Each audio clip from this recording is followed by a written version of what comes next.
welcome to episode 338 of Cinematary. I'm your host, Zach Dennis, and I'm here with Michael O'Malley. Seth Troyer.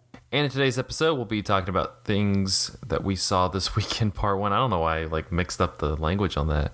Talking about stuff we saw this week in part one. In part two, we'll be kicking off our series on Tilda Swinton with 1986's Caravaggio. Going to talk a little bit get into some Jarman action.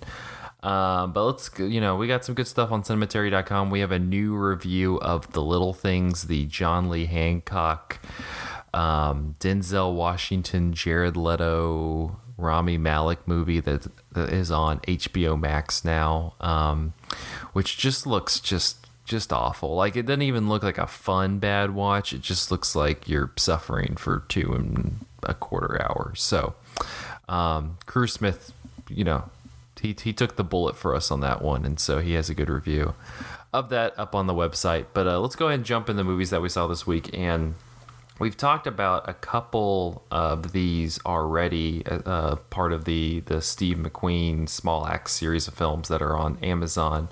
But Michael, I know you went through the five film series, and I finished it up the other day. So I don't know. Let's go through real quickly on all five of them, and I guess share your thoughts on what you made of the series. Yeah, sure. So I know that you, on a previous episode, talked about Mangrove and Lover's Rock some, and I'm not sure that I have a ton to say on those two that a lot of people haven't already said, but one of the things that I really enjoyed about Mangrove that is maybe interesting considering how I ended up feeling about maybe the last movie in this series, which we can get to in a second, is Mangrove feels very much like a educational movie where it's here, we're going to teach you about the radical politics of the West Indian immigrant community in London. And that's explicitly the thesis of the movie is the kind of movie where you just kind of learn about the history of these characters, but it makes it so alive and interesting. And like you were saying off mic, Zach, it's just got this great feeling of community. It's centered around this restaurant called the Mangrove that is perpetually harassed and destroyed by the police in London for obviously racist reasons. The police are targeting this restaurant. And the movie's kind of all about A, why does the community need this place and why is this place so special? But also B, how does the community basically get radicalized by the actions of the police to defend this place? And so you have a member of the Black Panther Party just showing up in the restaurant one day and being hey, here's your rights. Here's what you can do. We'll help you in court. And then the second half of the movie becomes this courtroom drama that I think works really, really well. It's just I guess there's nothing exactly groundbreaking about the way it's done, but it's just what you imagine a courtroom drama with the objections and the the kind of tense hallway confrontations outside of the courtroom. And it's just done really well, while also being at least for me, an opportunity to learn about community and a movement that I honestly didn't know a ton about before the movie. So anyway, I liked it. It's good. Yeah, it's the thing I would add, and I think I talked about this when I talked about the movie before, is it could be construed as being very by the books, and it's not reinventing the wheel, I guess, when it comes to courtroom dramas. But I think also the subject matter itself kind of makes it something unique and different from what you've seen before. Just the entire a lot of the ideologies and the politics of it is something that you don't necessarily see on a covered in a movie narrative or a TV narrative or anything.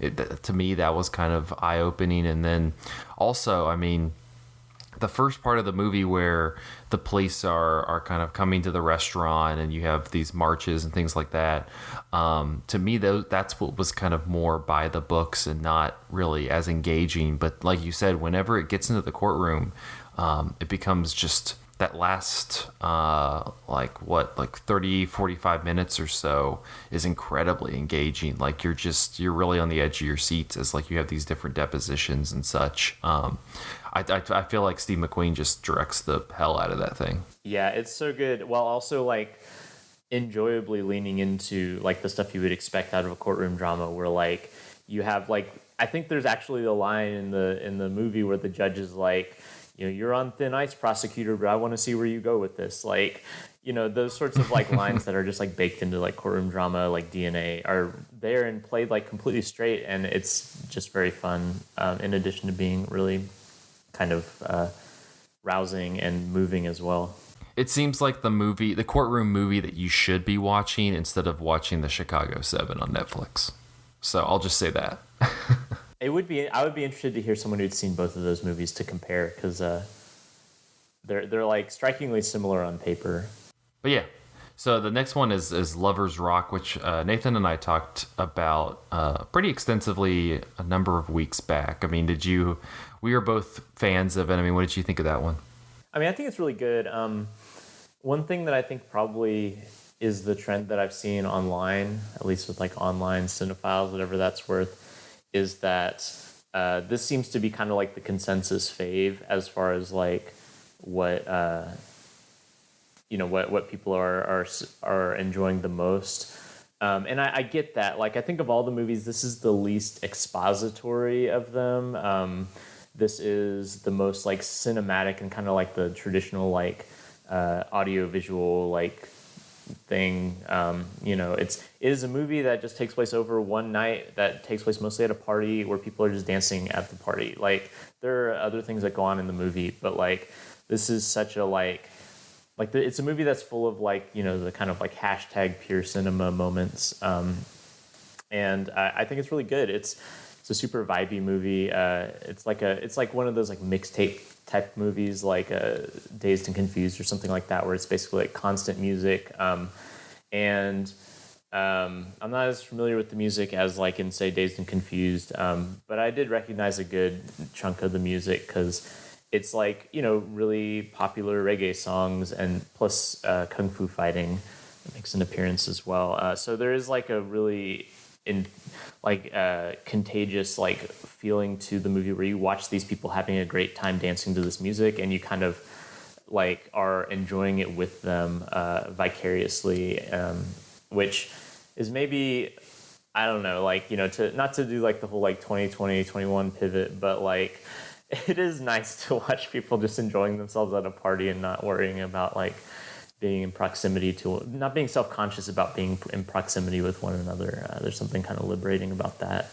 Yeah, that swings for me from like being very cathartic and exciting to watch to being like very, very depressing to watch. Yeah, I think what keeps it from being depressing for me is that I probably wouldn't actually be having a good time at this party. I don't really like parties where it's just dancing. I'm not really good at dancing. It's not really my thing. So like, I think this is probably the best. What about these people? Yeah, they're having a great time, and I'm having a great time watching them, and so I'm kind of living the best of both worlds, I think.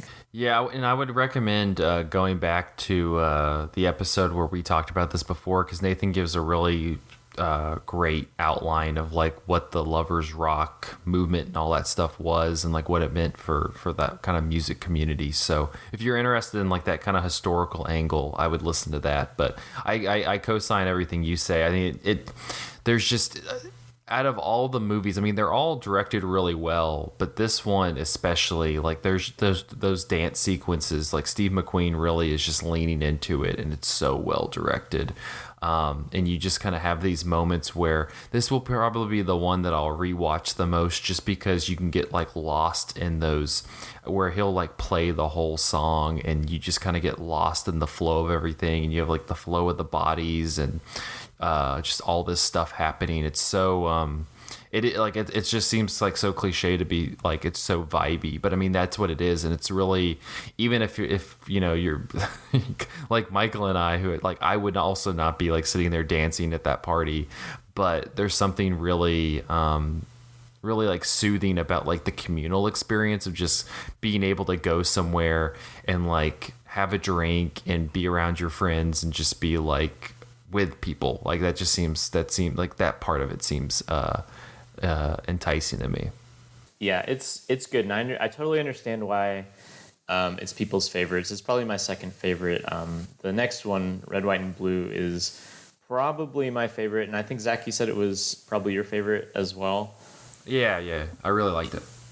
Yeah, and so the next one is a film that is very short.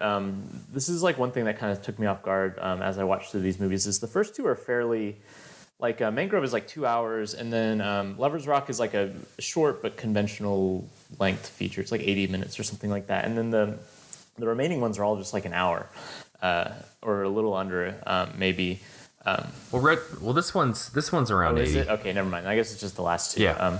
The last two are like at an hour. Okay. At any rate, this one doesn't feel like an hour because this is like I mentioned the Lovers Rock is the most like cinematic of the five, and this one feels like the most tightly written of the five. Like it is just a razor focused like character portrait of this one guy played by John Boyega, who he's based off of a real guy named Leroy Logan. Yeah, and I think it bears mentioning, like I think all of these films are based off of like real historical movements. Like the fourth one, Alex Whittle. I'm not familiar with the author, but it's apparently about like the childhood of a well-regarded like young adult author. But at any rate, this one is basically a black man joins the London police force for the explicit reason that he wants to make it less racist. And so the movie kind of depicts him as a foil to his father. So his father is like kind of seems like a revolutionary, maybe someone who would have been active in the Mangrove fights in the first film, but now he's older and maybe doesn't have that energy in him, but he still is kind of ideologically there. And his son, on the other hand, is kind of like this reform-minded person who thinks that like I can join the police force and reform it from the inside. And it is a movie like completely and totally about like the psychological toll of that, like being a person who tries to reform this very, at least as the movie presents it, an unreformable institution.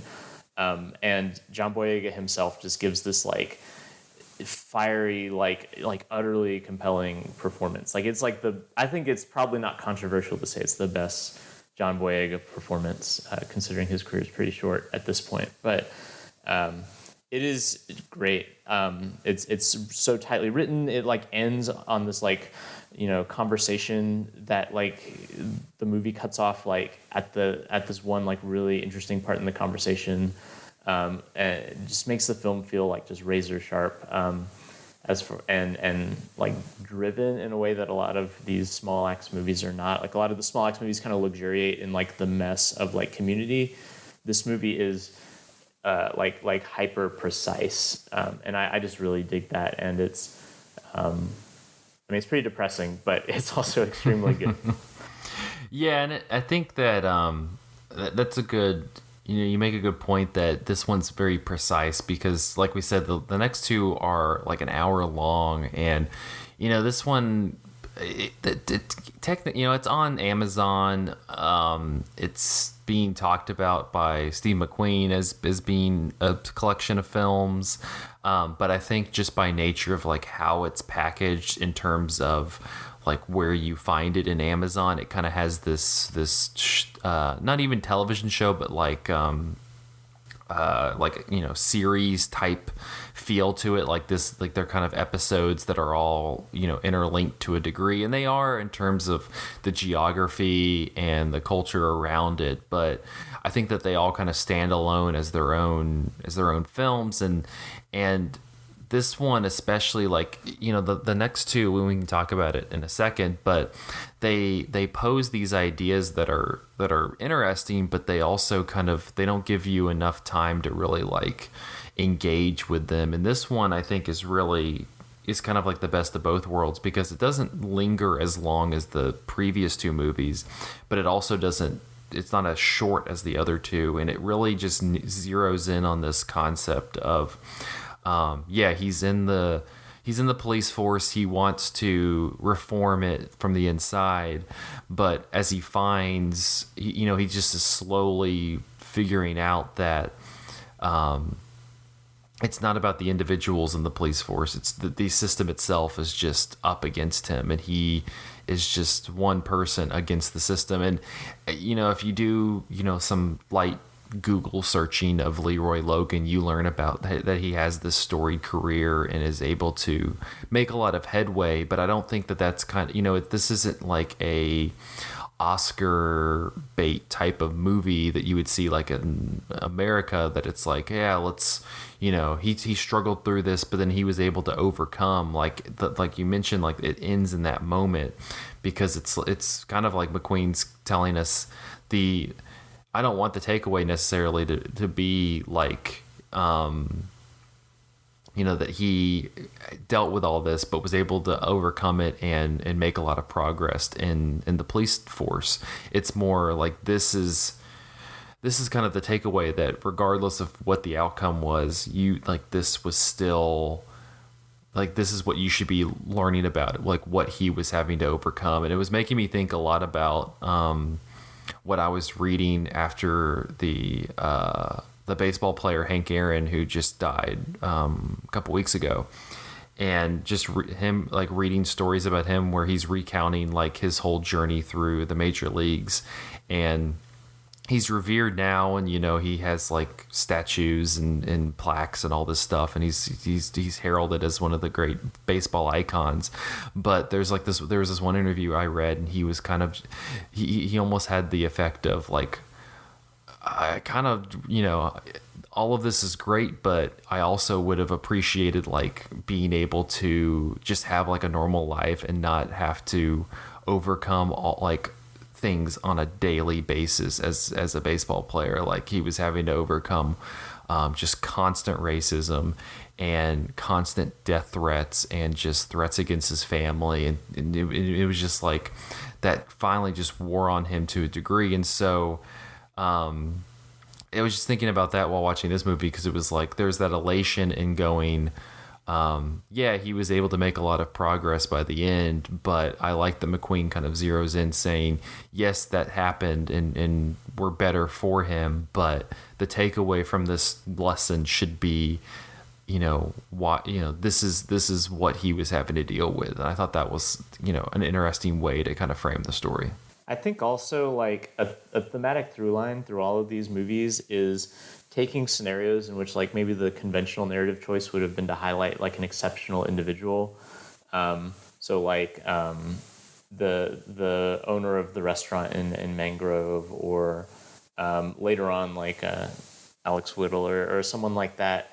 But then to kind of position them within a collectivist movement such that like their individual accomplishments are important, but only important such that they contribute to like a community of like a movement within a community. And I think that like Red, White, and Blue is kind of like presenting like the negative version of that, right? Like the individual accomplishments of a person are important, but in the context of like a collective organization like a police force, it almost doesn't, not that it doesn't matter, but like the thesis is in the same way that a neighborhood can act as a collective for good, that in a way that like accounts for a larger than the sum of its parts of its constituent members. The same is true for a police force in a negative way,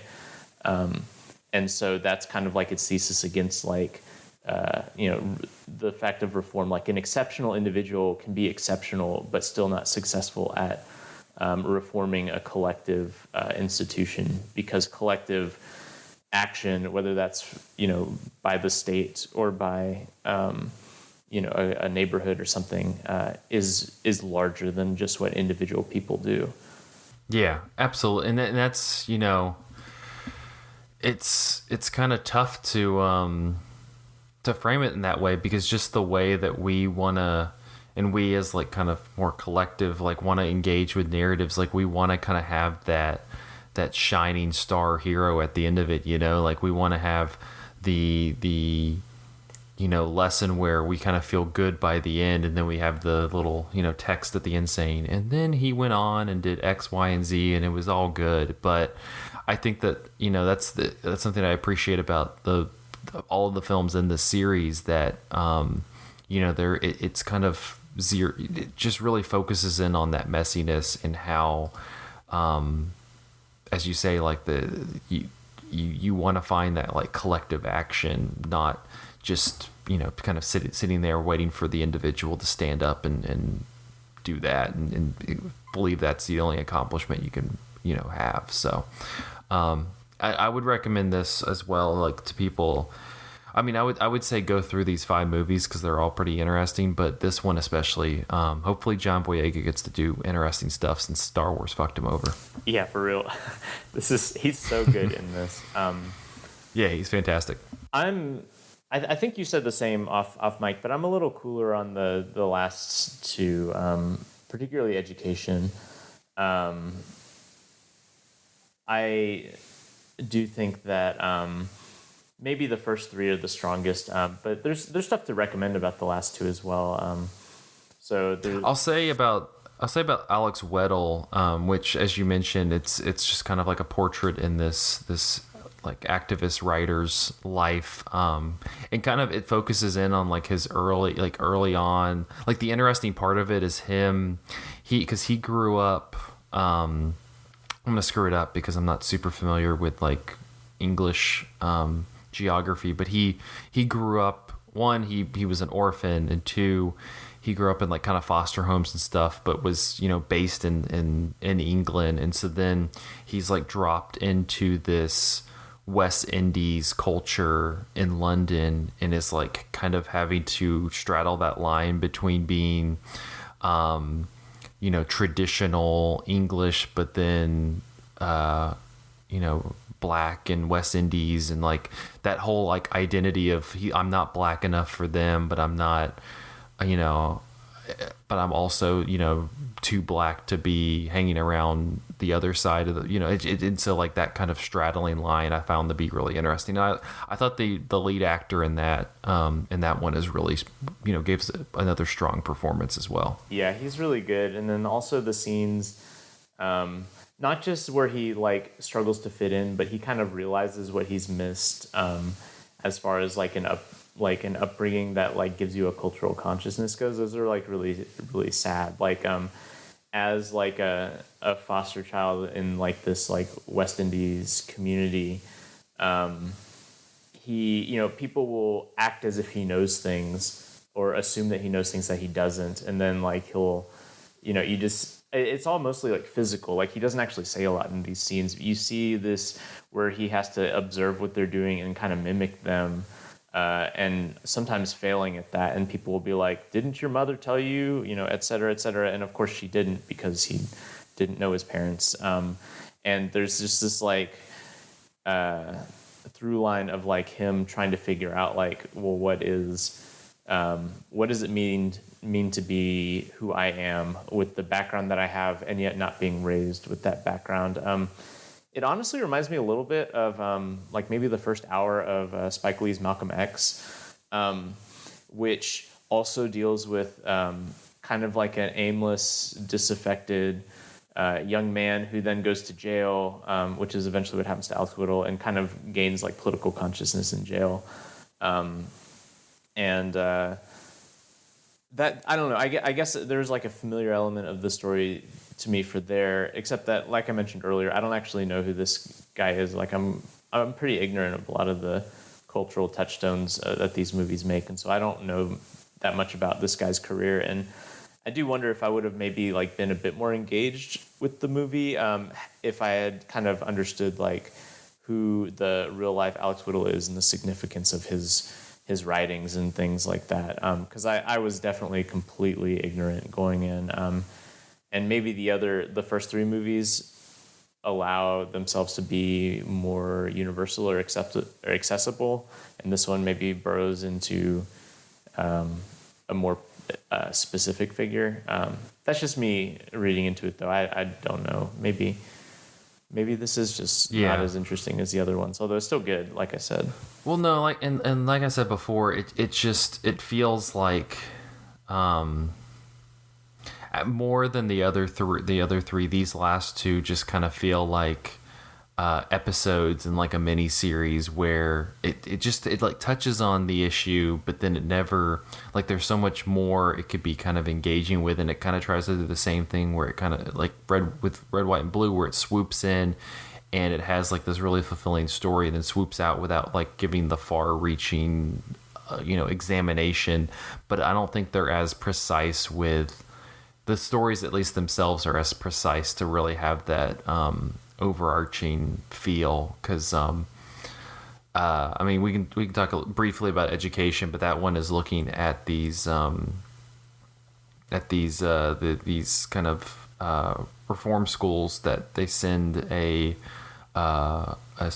young black student with West Indies descent to, because they said they're saying that he is falling behind and is just not up to the intellectual level to be at a normal school. And so then with the help of these local activists, educational activists, they're able to fight kind of back on that, saying that no, the students are being left behind because of over racial prejudice.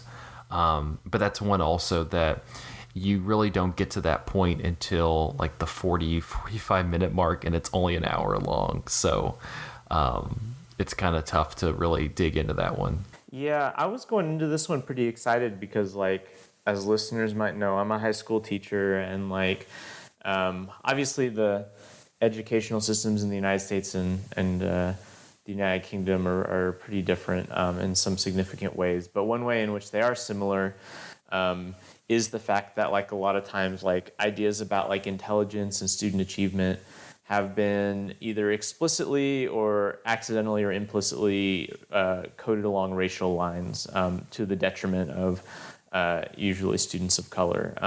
And so I was really interested to see what like this movie spin on it, because my experience with the Small Axe movies is taking ideas that I'm familiar with on like a structural level from their American counterparts, but giving me a perspective into a world that I wasn't super familiar with. So like, kind of understanding racism and police brutality through an American lens, but not, and the other movies being familiar in that way, but then presenting a culture, the West Indian London immigrant culture that is, significantly different from, how racism and police brutality is often framed in the United States. And so like a lot of those movies were kind of hitting similar, like familiar territory, but giving me interesting, perspectives that like gave something new. And I guess with education, it just doesn't for me. Like it, basically the idea that it comes down to is that like students of color don't succeed in the British schools because their culture is kind of perceived as like not as educated, and therefore a lot of the stuff that is meaningful to them isn't represented in the educational literature, and therefore it's like this vicious cycle where then they that kind of sometimes results in students not being as high achieving and et cetera. And I just felt like the movie didn't do anything beyond that like very basic idea, which I'm already kind of familiar with there. And this is compounded by, like you said, Zach, it being a kind of short movie and not really fully developing what's there. Like there's this really great child protagonist played by a young actor that I can't remember the name of the actor, but it's a really great performance for a role that essentially disappears 2/3 of the way through the movie.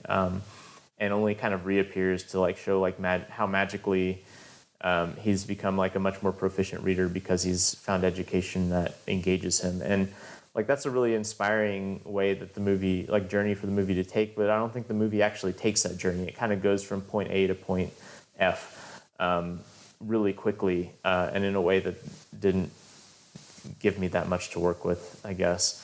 Well, and you also have like the kind of, the money scene. You have that scene with his mom and his sister where he's like trying to read and she's like recognizing that he just is unable to. It doesn't have anything to do with his intelligence. He just doesn't have that skill set, and that's what's kind of, and like you have this really emotional moment, but that comes at the 50-minute mark. You got 10 minutes left, and the movie's over. And so it's just kind of tough to really like latch onto it. Right, and I think it was really it's really smart how the movie builds the protagonist.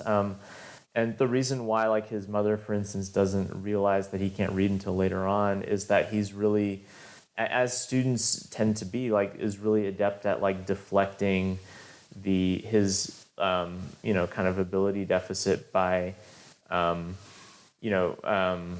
using context clues and stuff. So like he'll have someone else read something for him and then kind of act as if he knew how to read it all along.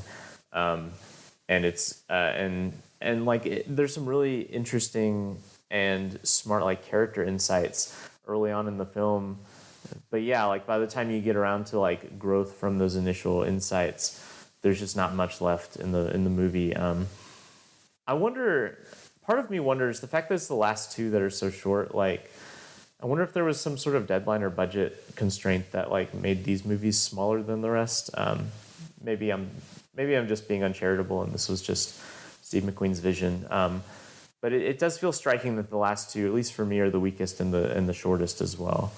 Yeah, I mean it's almost like, hey Steve, we need these movies in. Can you hurry it up a little bit? But yeah, no, I kind of like I say, I was into the subject of both of them. I kind of wish they could have been at least 80 minutes, So, but at the very least, I would highly recommend, if you have Amazon Prime, checking all 5 of these out. I think they're worth seeing. And I mean, I had Lovers Rock, I think, in my favorites list of the last year, but I think, like I said, Red, White, and Blue would be there as well, and Mangrove kind of on the outside. So good stuff. Yeah, I agree. It's totally worth watching, even if I'm not super excited about the last, especially the last one. I think that as a whole, these movies really play off of each other interestingly, and totally worth watching all of them all the way through. Yeah, absolutely. Seth, you had a movie you want to talk about? I was going to talk about The Wanting Mare by Nicholas Ash Bateman. I did a review for it for Cinematary. We were talking before we started recording, and Zach, you mentioned that I didn't hate it, but I don't know what to say. It is a tough one to put into words. It's a fantasy post-apocalypse world that this director has created. It even has a cool fantasy name, Withran, and it's this strange, like, the world has been decimated by unnamed environmental issues, and it seems like this like city that's along this coast is like a last holdout, but the city itself is like, seems kind of like it's anarchy or something, and they are all fighting over these tickets that get you onto ships, which like the ships take their like this city's main export is horses, and they take the horses to this apparently like otherworldly mystical land. It's kind of unclear. It's just more so that they want to get somewhere else, and they're willing to like fight for these tickets to do so, to get on the boats. But really, like, talking about the plot itself is kind of like, it's not, its structure is really what's interesting, I think. And it's this multi-generational story. It's like told over like the course of decades. It's for me, like, it feels like it's it's like a fantasy series that could have been like expanded for like books and books and books, and like Netflix series after Netflix series. like explaining every little detail of how they did every little thing and how the world works and stuff, but they just like cut all that out, made a 90-minute movie out of it, which sounds like I'm giving it a critique, but personally I kind of love that, because some of like I lust after like fantasy novels and stuff, like the idea, like I look at those like covers and I'm like, this is gonna be awesome. And then I'm like, oh, there's like 8 books in this series, and like actually a lot of like the plot mechanics are just like walking and like traveling and whatnot. It's kind of great. Like what I really want, and what I think a lot of people really want out of like fantasy and science fiction, is like to be just like in that world, just be like kind of bathed in the atmosphere. And that's what this thing does for sure. And that's sort of like the way to ride it, I think. Like rather than like, because it's definitely strange. Like it's a lot of it is not necessarily like explained as to how everything is working, and you can really get like caught up on like, wait, how did who is that, how is she like linked to this, and wait, how does this work in this world? You kind of gotta like sit back and let it happen, I guess, and get lost in it. And that's what I really like about it. Yeah, I think that's probably the best advice, because it is like you're not gonna really. It's all about kind of letting it like roll over you. You're not gonna really find many like concrete, tangible answers to anything, because it just kind of tosses all of these very abstract concepts kind of at you, and then but also just really builds this unique space that you're in. It's worth mentioning that the director, and correct me if I'm wrong, he did like was it art design or set design or something for Shane Carruth and his movies? Visual effects. Visual effects. Yeah, so it's very much like in that mindset, that mold. Yeah, it does kind of remind me of like that like the ghost story, how it's like the it's like how Shane's ghost story is kind of like a really odd approach to like a traditional ghost story. This is also like just as much of like a totally like throw the rule book out like approach to like a science fiction movie. And it also has like a similar sort of like emotive quality. Like the emotions are really like at the heart of this, and that's really what you find yourself tethered to. But I know it like came out like, I think it came out like last week or something.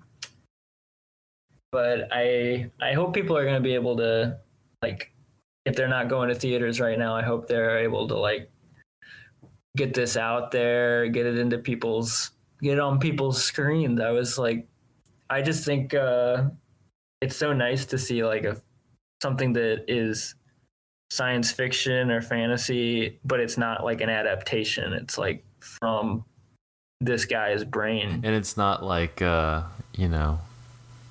tossing in, like it's not setting up 6 other movies in a franchise. Like, it's just, it's just a nice little 90-minute weird movie. Just let it live. Yeah, they took the 6 movies they could have made and there's like 6 movies worth of plot in this thing. But it somehow doesn't like feel like it by the end. I don't know. I know he was like originally pitching it like I think he has like a whole like world like written down and whatnot. He was like originally pitching it as like a multi-movie deal. Like he was going to make more movies in this world, which sounds nuts. Like, which I mean, maybe it'll happen, but I don't know. They'd probably have to drop like some kind of existing property into it, like Smurfs. There you go. The Wanting Mare. That's what we need. Yeah. Definitely. That's what they find when they get over to the other continent. Just Smurfs on horses. Well, I think it's on. On demand and all those places now. So yeah, check it out and check out Seth's review on cinematary.com. But we're gonna take a quick break and then we'll be back with part 2 to talk about Caravaggio after this. Hey, Cemetery listeners, Andrew here. At the midpoint of this week's episode, I want to direct you to some of the non-podcasty things we have to offer. First, if you're a fan of what we do, please consider supporting us on Patreon. For $5 a month, you get 3 things: a shout out at the end of every episode, the opportunity to choose a movie we cover on the show, and our Patreon exclusive podcast, Film Theory and Chill, in which we look at a piece of theory once a month, deconstruct it, and then just chill out, talking about whatever else we have going on. All Patreon support goes solely to paying our writers for their reviews that go up on our website every Monday. Also, at the bottom of cinematary.com, you can sign up for our free newsletter. Every Sunday, we send out an email with the latest podcast episode, Patreon content, and written reviews. This is perfect for those who want to keep tabs on what's happening, but might be too busy to see the posts when they go up. Before I go, one more quick thing. The easiest thing you can do to support us is to give Cinematary a rating and review on iTunes, Spotify, or wherever you listen to the show. This is quick, free, easy, and we will read your review out on the show once we get it. To recap, consider donating to our Patreon, sign up for the free newsletter, and please give us a rating and review. Thanks for listening. Let's get back to the show.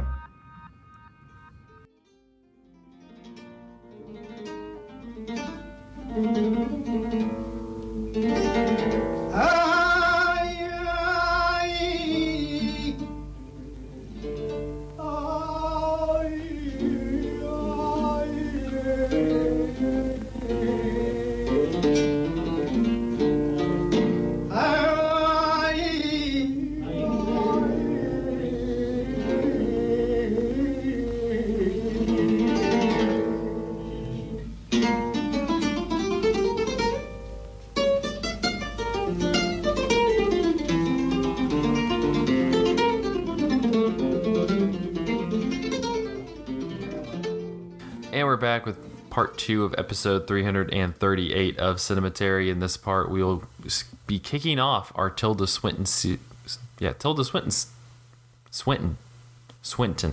All right, I was struggling. Swinton. I was getting. It's gonna be a long series if you can't pronounce her Yeah, name. and I felt like I was getting really southern with it. Tilda Swinton series with 1986's Caravaggio. It's directed by Derek Jarman, from a script by Jarman, Susio Cecchi D'Amico, and Nicholas Ward Jackson. The film stars Nigel Terry, Sean Bean, Tilda Swinton, Dexter Fletcher, and Michael Gough. And this fictional portrait of Italian Renaissance artist Michelangelo Merisi da Caravaggio follows the painter as he wanders the streets, often using prostitutes and homeless people as models for his work, which was lauded in his own time. Involved with 2 very different lovers, Ranuccio and Lena, Caravaggio leads a troubled life in spite of his relative success, with his reckless behavior steering him towards an early grave. In keeping with Caravaggio's use of contemporary dress for his biblical figures, Jarman intentionally included several anachronisms in the film that did not fit with Caravaggio's life in the 16th century. In one scene, Caravaggio is in a bar lit with electric lights. Another character is seen using an electronic calculator. Car horns are heard honking outside his studio, and in one scene, Caravaggio is seen leaning on a green truck. Cigarette smoking, a motorbike, and the use of a manual typewriter also featured in the film. Remarking on this, Jarman said, quote, "People tend to think that history is immutable, that there is something called reality. Reality is what interests me, that image of reality in Caravaggio. Why is a Ken Loach film more real than a Ken Russell film? And why is Italian neorealism more real than Michael Powell?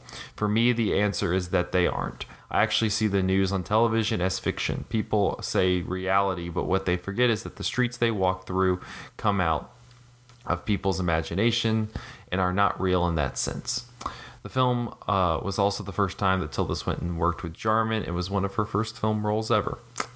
In 1986, the New York Times said Caravaggio is an experiment in excess, but with enough flashes of ingenuity and visual brilliance to repay a visit.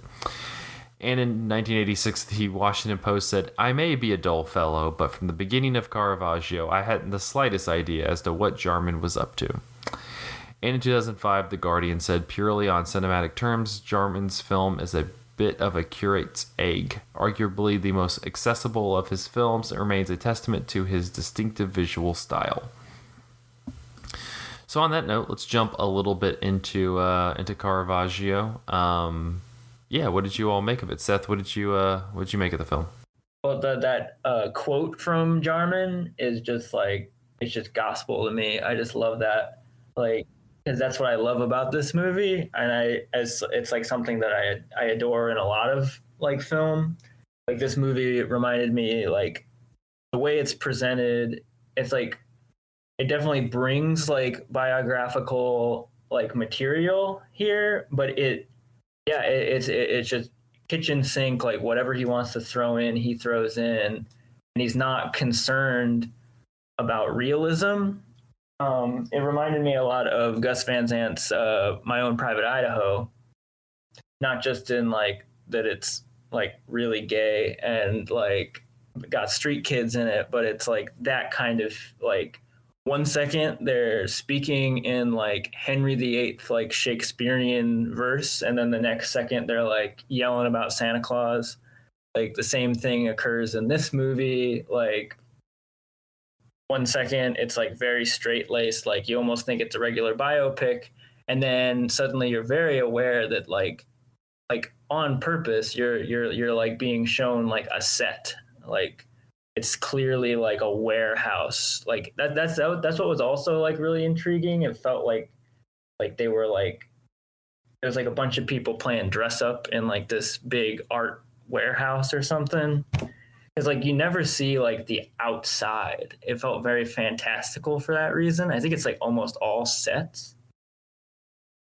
But yeah, I didn't know a lot. It's like you don't really need to know much about Caravaggio. You don't really know much about Caravaggio by the end of the film. And it's more like, and that's okay. Like it's more like a film in the key of Caravaggio, sort of like how like I'm Not There, like the Bob Dylan movie Todd Haynes made, is like, it's Bob Dylan is never mentioned in the movie, but it's about Bob Dylan, right? Like it's in the feeling of Bob Dylan. Yeah, I dug it for sure. Yeah. Michael, what did you make of it? I went in just knowing that Caravaggio was a painter, but not that much else. And so I was pretty confused at first about like when the time period was supposed to be. And once I realized that it was like intentionally playful, I was kind of delighted. But I was also kind of delighted that I was taken in by the film. Like, I just kind of like, when I saw like a motor vehicle, I was like, oh, I guess this guy must have been a 20th century painter, and I just didn't know that. Interesting. And I feel like, in a way, like Jarman would be a real big fan of the fact that like I was just kind of taken in at first by the fantasy of the film. I guess I like that it's a movie that like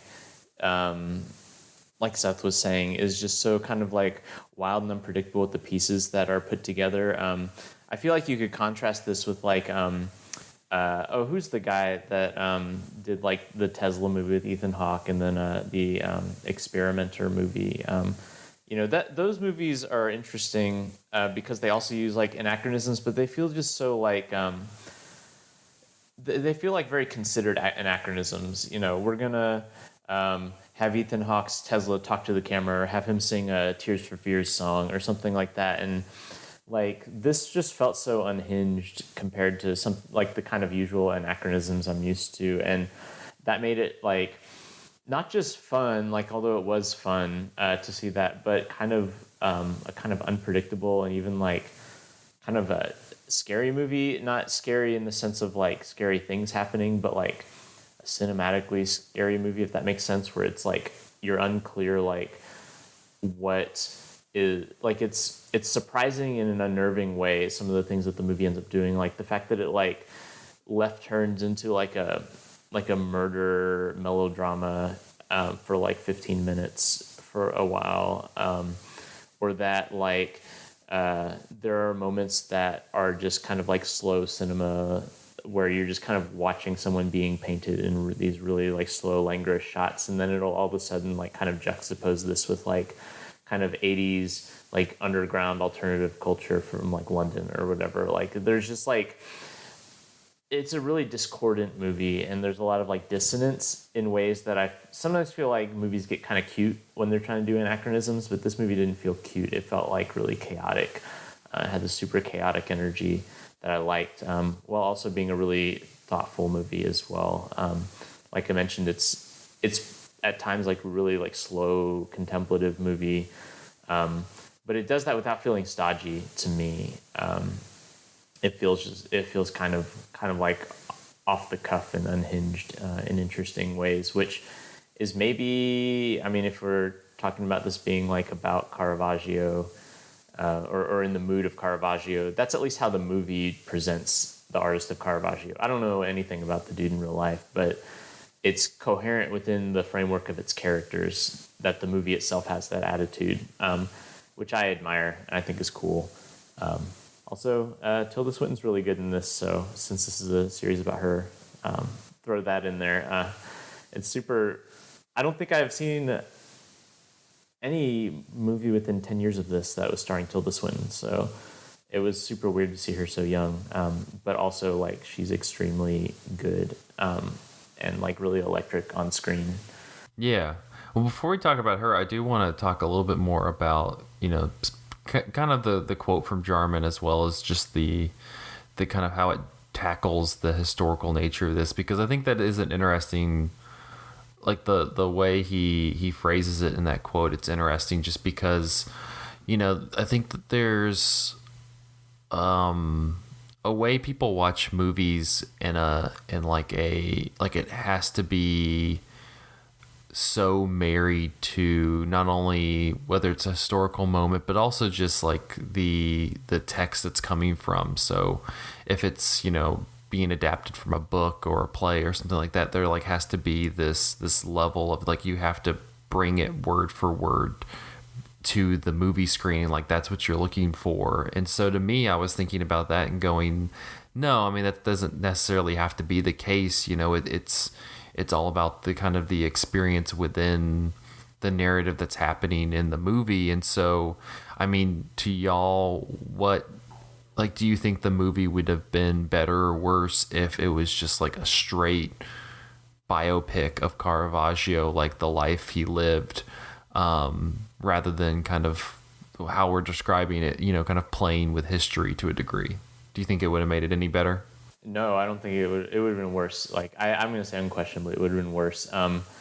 I watched. There was a period of about 24 hours of like liminality with this podcast where we weren't sure if we were going to watch Caravaggio or The Last of England, which is another Jarman movie that has Tilda Swinton in it. Turns out only about like 10 minutes tops of Tilda Swinton. So we did this movie instead. But I ended up watching The Last of England. Which is, like I mentioned, another Jarman film. And it's another Jarman film that plays around with textual sources and stuff. It is an avant-garde film. Like it's like kind of in the style of like Man with the Movie Camera or something, where it's like a giant montage of like shots and stuff. But one of the interesting things is that at certain points it will seem to become like an adaptation of like it will appropriate like these really famous poems. Like at one point, like Howl gets read, but you know, the Allen Ginsberg poem, and at another point, bits of like T.S. Eliot are read and stuff like that. And so like one of the things that comes out of that movie is like this kind of like collage effect of like all of these different like voices colliding with each other, and ultimately like the portrait of like in some ways it's about like the kind of simultaneous like rise of like the HIV epidemic, and then like Margaret Thatcher's like kind of conservative austerity, to the extent that the movie's about anything. And so you get these like almost three-dimensional portrait of like the experience of living that, because you get all these voices that are colliding with one another, and the movie itself seems to accommodate all these voices. And I think that in a more conventional way, Caravaggio is doing something similar, where it feels like a more dynamic portrait of something, because all of these things are colliding with one another. You get like the intersection of all these things that you wouldn't normally see intersected, and that makes the movie feel, at least for me, a lot more interesting and a lot more dynamic. The fact that we can kind of imagine like Caravaggio in the context of 20th century England, at the same time that we're imagining like the Renaissance Caravaggio, is like a fun, like not just fun, but like interesting and productive tension for the movie. That it seems like Jarman like goes to that kind of tension a lot, like based on this and The Last of England. That's my take. I would not want to see the version of this movie that's not playing around with like conventions of reality. Yeah, I love the approach that it's more like about the aesthetic of Caravaggio's like paintings, or the aesthetic of the time periods that are being expressed here, rather than like trying to get it like perfectly right. And I definitely like its rejection of realism and like not caring about that guy who's in the theater who's like, oh, technically, like a cardinal in the Catholic Church would never dress like that or something like that, because like who cares? Who gives a shit? But at the same time, I think I can imagine there are directors, given the right resources, could make like a really good, like accurate Caravaggio movie, right? But they would be, if they were playing perfectly to their strength and using the whatever resources they have properly. I think Jarman is like, this is an excellent lesson in how to use, like, this wasn't like a huge budget movie, obviously, and he's using, but he's not letting that deter him at all. He's like, okay, I will definitely not be able to afford to make this like absolutely period, so throw that out the window. But it's not a deal breaker for him. He goes like straight ahead into this like sort of like wacky, unhinged surrealism with it, because it's what he can do, and he knows it's like goes with his strengths. And I kind of like that. It's very fearless.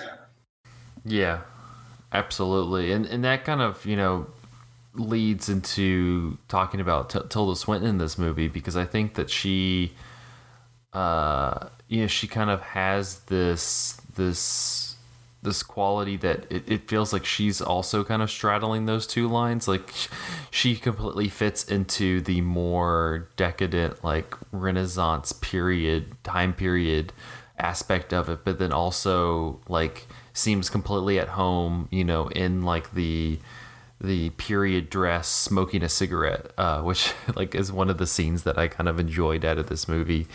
Oh yeah. And so, I mean, what did you all make of her performance? Because I feel like out of the main characters in this, she just kind of seems to be the one like openly embracing like these two straddling lines. I do, like, when I think of Tilda Swinton, I think of like a performer who has like a chaotic energy to her, while also being like in some ways like extremely mannered and considered. And I think that that's like a really good fit for this movie, where she does like really feel like a live wire, like her character does in this movie a lot of times, and like the plot twists toward the end of the movie kind of bend around like what happens with her character, and I think that like works well. But then also like she has a kind of theatricality to her that feels like it fits within the context of like Renaissance painting. Like I think about like is Caravaggio Baroque? Is that like kind of what he would be considered? No, I mean he's a Renaissance painter. Is he? Mm-hmm. All right. But like the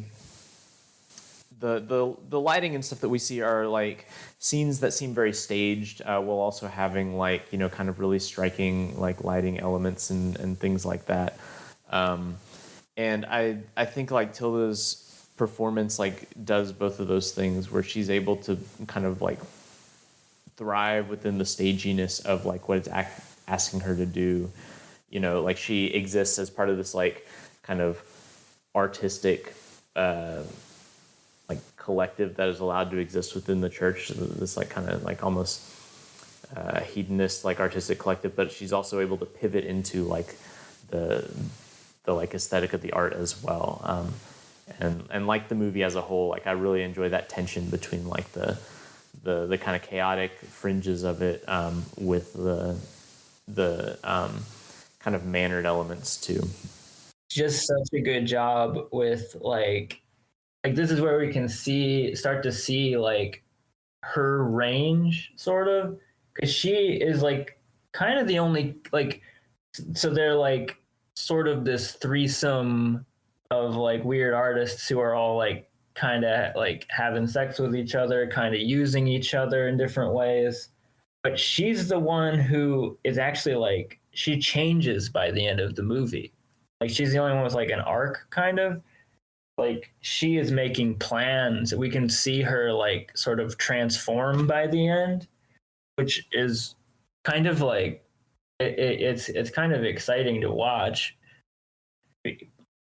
especially in comparison to like, I don't think like for her being sort of like, at first you might think she's sort of like this minor character, and she's not necessarily like in the movie a ton. She's not like the focus. Like I remember we were like not sure if we wanted to like talk about this or not because she wasn't in it like all that much. But what is really cool about her performance is like there's almost like a, I don't know, she like grows from a minor character to a larger like character, like a larger piece of the pie who like oh shit, like she's holding all the cards by the end kind of. And it's kind of cool to watch her do that very subtly. Yeah. Well, she also seems to you know, it's kind of like she like the change that you're talking about, it's like she kind of gets caught up in the shifting, you know, the shifting landscapes between, you know, the more modern amenities and the Renaissance qualities, which kind of plays into, you know, I think it was mentioned, and I mentioned it in the notes a little bit, but like, you know, Caravaggio's paintings, which, Michael, you were correct, he does kind of encompass a little bit of the Baroque period. That was completely by accident. I was pulling out a word, and I was like, I just pulled an art word out. So yeah, it's a little bit. It's a little bit of the Baroque period, but like his artwork especially is well known because he like would have these figures, these biblical scenes. I think the probably the most well known one is his painting of Doubting Thomas, which I would recommend doing a quick Google search on and looking at it, because like the way that like the skin of Jesus is cut when he's like touching it is just, oh my gosh, is that one? Oh, I know that one. I know exactly what you're talking about. It's an insane painting. But a lot of it would have these like biblical figures, but it would have it like in the dress of like the Renaissance period, you know, that 16th century dress. And so like that's kind of what was provocative about him, is that he had like this you know, he's putting these figures that are hailed as these you know, sacred spiritual figures, and is putting them in like a dress that people would see, you know, in the market or what have you. And so you know, like just kind of that sensibility, that mirroring of like two kind of time periods all in the same place. I think that's something, at least, you know, to your point about Tilda Swinton, it's like she just kind of has this chameleon ability to kind of blend in, and I think here she kind of utilizes that to kind of play between the two periods of time that Jarman's working with. I think another thing that works really well about that, and again, like pulling from like what I saw in The Last of England, which is the only other Jarman movie I've seen, is that's kind of like an anti-nostalgia movie. Like in some ways, it's like an elegy for like the death of a certain kind of England. But in other ways, it's like just a real, like, almost like a sacrilegious take on it. Like, there's a shot in the movie where two people are having sex on, like, the Union Jack. And, like, just kind of a, like, middle finger at the pieties of tradition while also having a kind of affection for, like, the kind of collective, like, the collectivity of a tradition. And I think that, like, a lot of traditional, like, biopics, when you're dealing with, like, a historical figure, are really pious about, like, their time period, and pious about, like, you know, how they want to portray people. And that's a lot of times, I think, what makes some biopics pretty stuffy and uninteresting, is that there's almost like a reverence to the subject matter that, like, kind of kills the spirit of movies, kind of. And this movie is not that, you know, like, it's not a pious movie. It's not a movie that feels the need to, like, place people where they are kind of expected to be. And the fact that Tilda Swinton, like you said, Zach, is like, there's like a chameleon quality to it.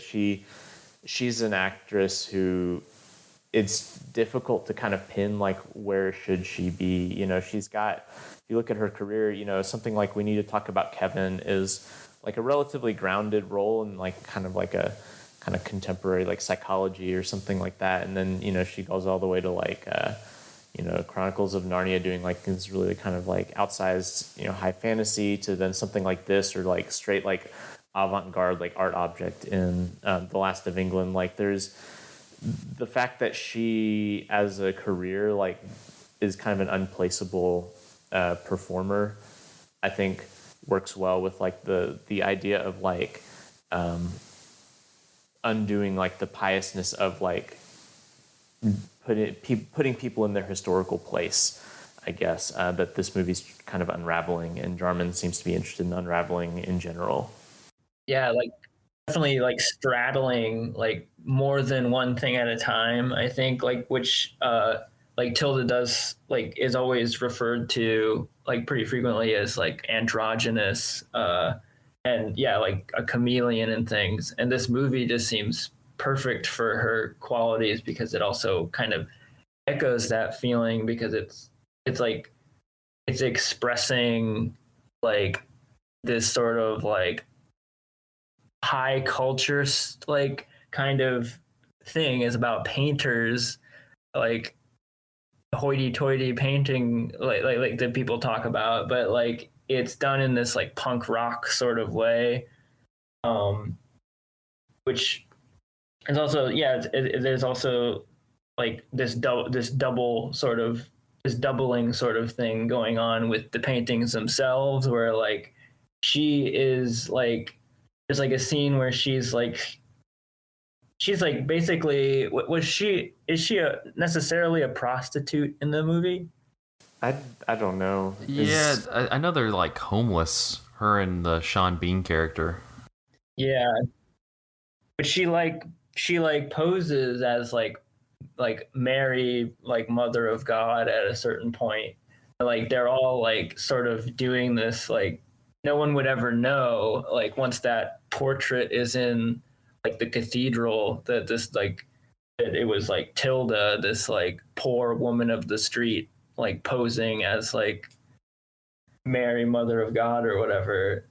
I think it's just kind of a fascinating, like, thing to straddle. Yeah, absolutely. And it's kind of interesting just in terms of looking at this now and then kind of thinking about her more recent career, because I think you hit on it, Seth, but she does kind of have this almost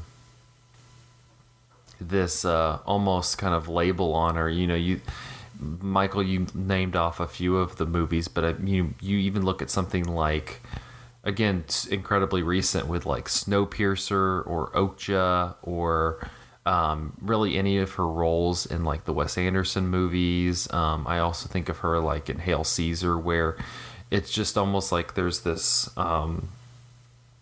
absurd, seems like kind of like a harsh way to put it, but, like, there's, like, this absurdity almost to it. Like, she kind of has, like, these very, like, dynamic these dynamic characters. And so this one was interesting because it was kind of like she was like able to, you know, have that chameleon quality, but also have this very like, you know, a role that kind of had a mold to it. You know, it seems like more recently people are just kind of tossing her in roles that allow her to just kind of go all over the place. And so it was kind of interesting to see something more restrained like Forgot this. to mention Suspiria, where she plays like 3 or 4 roles. Oh yeah, that's true. You're right. How can I forget about the recent Suspiria? It's an unforgettable. There's like a movie. bunch of Tildas in it. Yeah, she plays like 3 roles. Some of them are unrecognizable because she's under so much like makeup and prosthetics. But Whoa. anyway, she's recognizable in this movie for sure. And like I said, I hadn't seen like kind of pre-fame Tilda, a pre-fame Tilda performance. And so it's super interesting to go back and look at this and see, like in some ways that her style has become a bit more like mannered and eccentric, and this feels a little bit more raw and like unrefined. But in other ways, like this is a much more interesting performance than maybe her blockbuster kind of performances, which are maybe like, I mean, I love Tilda, but maybe some of it like Suspiria is a little bit kitschy, maybe. I don't know. The one last thing I wanted to talk about with this movie is that it again kind of breaking away from being like a traditional biopic. Like it has this really interesting view of like the politics of art. You know, I think that's something that kind of gets a little bit lost, but you know, you have like this kind of given this relationship between the church and Caravaggio, which is a pretty staple relationship for a lot of artists and painters and such at that time. But I think it also, you know, as it kind of jumps between these time periods, you know, I think there's also a connection you can make in terms of just art outside of just the art in that kind of sense, you know, whether it's theater or movies or television or what have you. It kind of has like this nice commentary on like the art versus commerce type discussion that at least for me, I was kind of finding it to be interesting. Well, I was just gonna say, have either of you guys ever seen Andrei Rublev, like the Andrei Tarkovsky movie? No, but it's on my list. Yeah, you know how it's I mean, you know, if you're interested in like a 3-hour slow cinema film about how art reflects the character of the formation of the nation of Russia, it should be top of your list. Yeah. But the interesting thing And it's badass. yeah, it's a good movie. It's a great movie. The thing I was thinking of is like the very end. I can't imagine this is like actually a spoiler. It's just like the kind of this is just the aesthetic that the movie ends on. Like the whole movie is black and white, and mostly like very silent. Like it's a movie with not a ton of score or anything like that. But I want to say like the last 5 minutes of the movie is simply just shots of the work. It's about an artist, like this movie. In the last like 5 minutes of the movie is shots of the artist's work in color. And then so you get kind of like this, and they're the modern version, so they're aged and stuff like that too. They're not recreations of like what it would have been in medieval Russia or whatever. And so you get this really interesting like dynamic between like you see like the art being formed in the text of the movie, and then in the last few minutes you see like what it is now, and there's like this idea of like what does art mean in different contexts and different time periods. And anyway, what you were saying, Zach, about like the way that this movie kind of like, you know, uses the shifting time periods to imagine like how art's stance toward the world like kind of shifts in different contexts based on like the politics of the moment and the context of the time period. Like it made me think of that, and maybe more so than it would have otherwise, except that this movie does kind of evoke Tarkovsky at certain points with like some of the slower like painting moments. as well. I don't know. It's not like a fantastic double feature between these two, but that's the connection that I was It'd be a thinking long of. one. It would be super long. But I definitely see what you're saying, and that's definitely and it's really subtle in this movie, but it goes all the way through it, even down to like what we're saying about how it's an unapologetically like non-traditional biopic, in the way that it doesn't really worship Caravaggio. Like that's like, I think a lot of people's problems with like biography is like quite often like these biopics just like paint everybody in this like larger than life. They were such a beautiful like legendary person or something like that. They like specifically do not do that here. You like barely get to know this character, and there's like one line at a certain point where like they talk to the, like, is it the cardinal or the pope, and the pope himself like kind of like cuts to the quick and says like basically like, yeah, you guys think you're like revolutionaries or something, but like we own you, we control the art, we pay for the art. Like no revolution has ever been fought with like paintbrushes, I think he says, which I think was really interesting. I think the same thing is like true. Like these were like revolutionary pieces of art, and that the same thing happens with like Hollywood and whatnot. There's still like this like ceiling over everything that is like, we're only going to allow like what we want to allow here, and like we're still in control and whatnot. I thought that was a really interesting part of this movie. Yeah, it's just something that I think it's a little bit. It's not as interesting to explore. Again, going back to the point of like, if this was a more traditional biopic, you'd probably gloss over it. But I think that just that relationship that art has to have with commerce and especially like an institution like the church. I think it's just, like you said, it's kind of a subtle but also a pretty impactful point that Jarman makes in this one. Any final thoughts on Caravaggio before we wrap this one up? It's good. It's good. It's on Canvas. I don't know how many people in Knoxville are listening, but if you're not getting Canvas through the Knox County Library, you're missing out. Good streaming service, and you can watch this movie Maybe there. Canopy or Canvas? I'm sorry, Canopy. I'm sorry. I'm a teacher, and we use Canvas as a learning platform. He's got the art on the brain, He's thinking. Yeah, he's thinking of Canopy. Painting Canvas. Forget what I said about Canvas, which is dumb. Right. Canopy is great. Great streaming service that has a lot of Jarman movies, including this one, also including The Last of England, which is the other one I mentioned. I noticed one other thing about this, and I can barely find anybody who's willing to cop to it, but there's like a bunch of stuff from this movie that is like in the REM like Losing My Religion music video.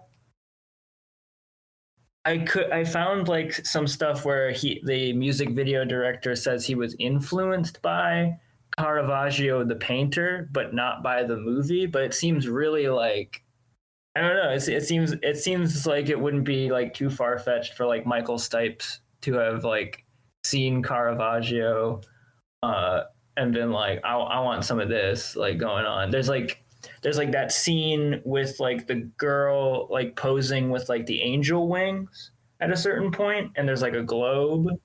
There's like a bunch of like other thing, even like the golden and dark light that they're both shot in. I don't know. I just thought that was interesting. So one thing I know about the Losing My Religion music video is that it's based off of a Gabriel Garcia Marquez short story in some ways, which is called The Very Old Man with Enormous Wings. And what Jarman says about reality and history and historical accuracy, like in that quote that Zach read at the beginning, definitely feels of a piece with the magical realist movement in Latin America. And it would not be surprising if this was like an example of like a, what's the word? Like parallel, like convergent evolution, in which like magical realism influenced both like this movie and then that music video as well, and then they kind of converged on the subject of Caravaggio. I don't know. That's a super interesting point, because I watched that music video like a ton of times. Oh yeah, it's beautiful. Yeah, I couldn't believe it when I saw it. I was just like, oh yeah, there's that little thing. This is very magically real for sure. I see the magical realism. Well, I believe it's on Canopy, and it's also on Fandor. So if you'd like to check out Caravaggio, you can find them there. Not Canopy though, yeah. Or not Canvas. Not Canvas. Not Canvas. All right, well, I'll wrap up this episode of Cinematary. You can find us on Facebook at facebook.com/Cinematary, on Twitter and Instagram at handle @Cinematary, and on Letterboxd at letterboxd.com/Cinematary, where we post all the movies we talked about in this episode. Also, check us out on Patreon, patreon.com/Cinematary. Big thanks to our patrons: Cam, Chad Newsom, Christina Daughtry, Corey Willingham, Harry Eskin, Maggie, Ron Hayes, the Kittiest of Kittens, Titus Arthur, Tyler Chandler, and Whitney Rio Ross. Thank you so much for your patronage. Next week, we'll be continuing our Tilda Swinton series with 1992's Orlando, which I think is probably the more well-known early Tilda Swinton movie. So excited to dig into that one. But until then, thank you guys for listening. We'll see you next week.